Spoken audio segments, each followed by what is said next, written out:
from Boyertown, it's Aim for Gray! Ah! I fucked it up. No, I did it first. Ah! Bring me chicken nuggets. Why are you wearing your McDonald's? Go see. Oh. Woo! Go see this boy at the Boyertown, the Gilbertsville McDonald's. Working whenever, you know. Just go see that extra boy. pickles on your sandwich. First song we're gonna start with is Her. Her was actually one of the first songs that we made. This was back when we were still Roses for Goldilocks. You weren't around for that. Brian, you were not around for that. It's funny, I wasn't. Dog is giving me death eyes. Like, as soon as... Work. Who the fuck cares? Fuck, I fucking fucked up again. Yeah, it was me, a kid named Eric, and a kid named Jared, who was kind of in and out and back again, and he kind of just left. So, he just left within a month. But, you know, we love him. But, yeah, he's been there from the start with me. So, Her was kind of like an outside kind of song. Like, I was kind of like doing it to, like, impress this girl who I was, like, completely enamored with. Back in the day, we said the magic word. You just activated a double jeopardy. I sent her like this clip of the song. She was like out eating dinner with like her family, I guess, I don't even know. And she was like, "Let me go to the bathroom and listen to this." And I was just like mumbling, like I ended up like turning that mumbling into the word. You know, I tried so hard to breathe, but love is a thing we never expect to see. And then I went into the chorus, and she was like, "Yo, that's really good." And honestly, I was not even expecting that song to like make it into Aim for Gray. Like after Brian joined, and I was like sort of like playing that song, he was like, "Why don't we play that song? You know, that's a good like it's a good like change up for us. You know, we're like mostly like punky, like fast, and yeah, it's like a good like change of pace. You know, we need songs like that to show that we're like a band. You know, It's no surprise you fell for her. yeah, it was a surprise. I fell for her. But yeah, that was Shane. When we went into the studio to record it, Shane was sort of like he had like this thing going down for it. It was groovy, but it was just like not like clicking so well. And I was just like, oh god, we gotta fix this, you know. And then meanwhile, we introduced this guy into the band, and then Kevin Folk, who recorded the album, he was like, yo, you gotta fix this, just do the entire fucking bass line again. And so we brought Gavin in, and he got it like what, first, second time? Probably second, yeah. Second? Nah, honestly, I'm pretty okay at bass. Well, you're pretty, but not good at bass. Oh!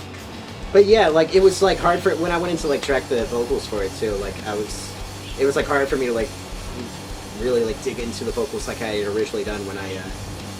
What are you doing? You're just following that. Hat cam. Kiss cam.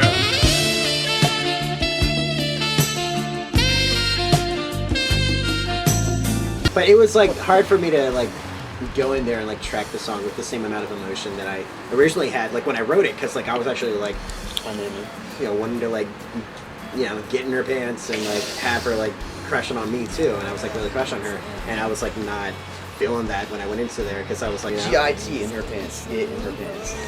Yeah, so I like brought up pictures of her on my phone. I was like her again, like I was like remember those times, and it was like rough for me, but I think it really like showed in the album, how much emotion and just how much like power there was in that song, It showed how powerful men are and that we need feminism.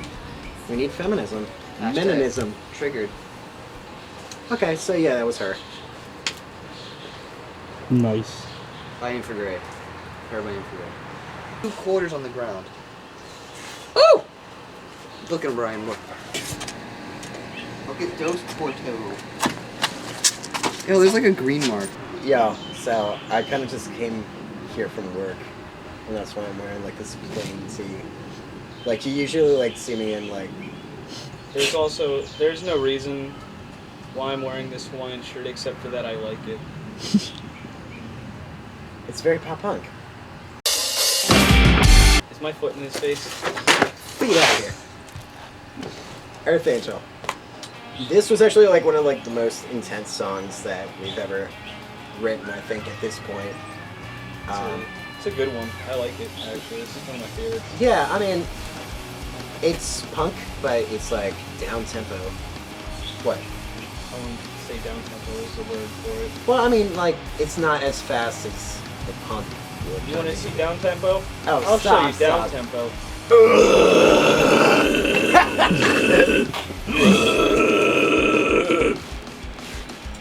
Breathe into the mic.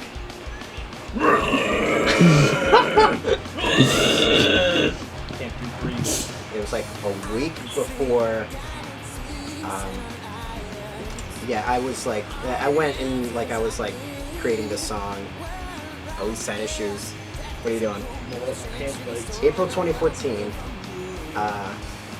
That was I hardly remember that month because like I was doing a lot of at the time, and You applied lipstick.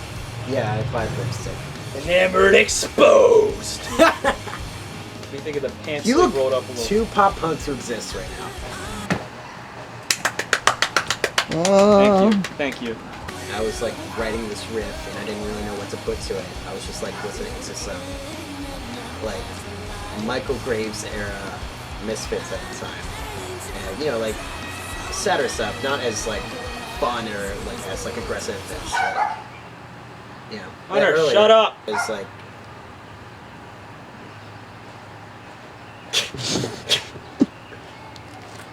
That does it! it's just like writing like this just like this slower like punk song for it.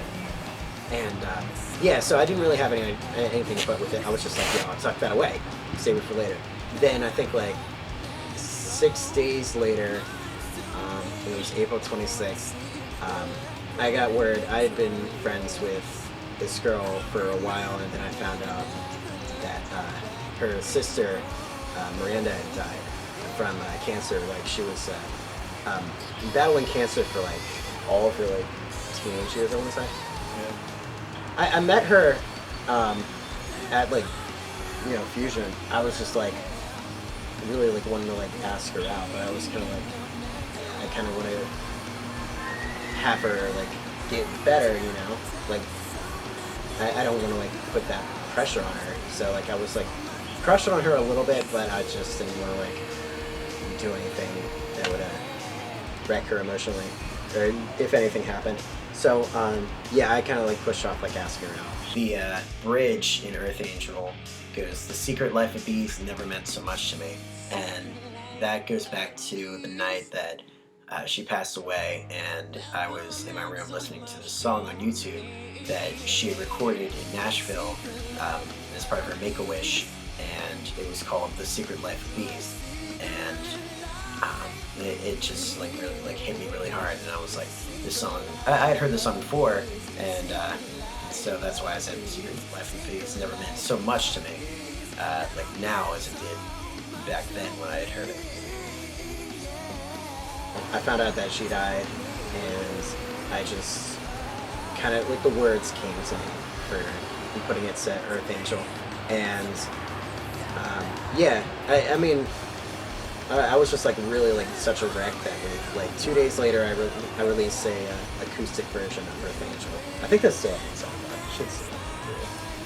That's the first time I heard that song, and I liked it. I was coming up with like ideas for drums and stuff for it.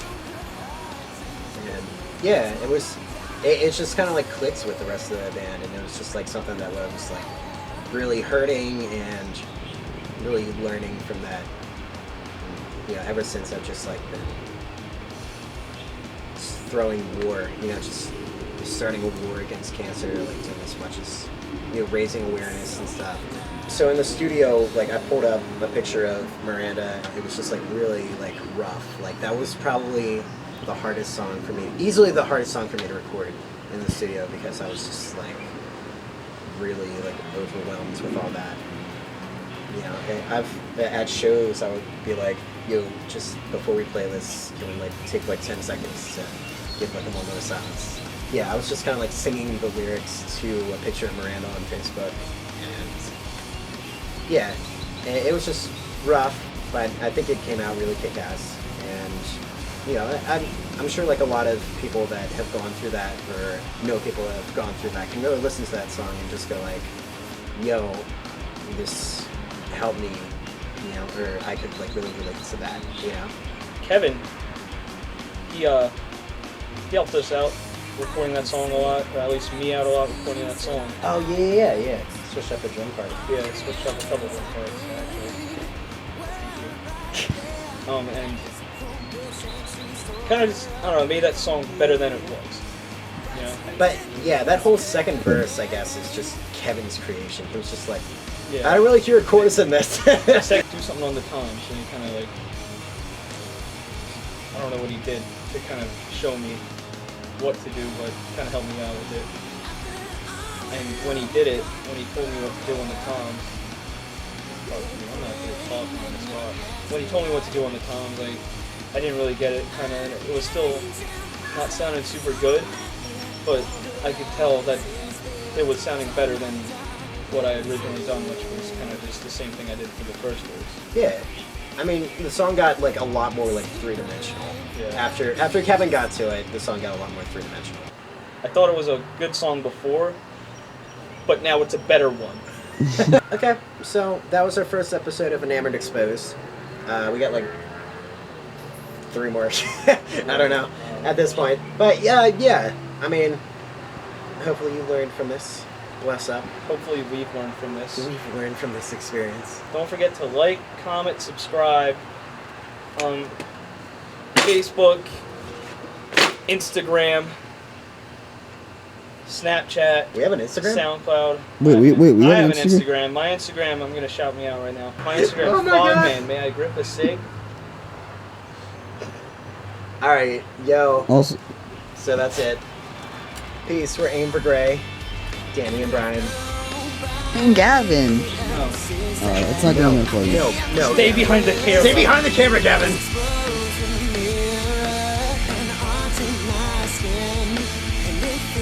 so good.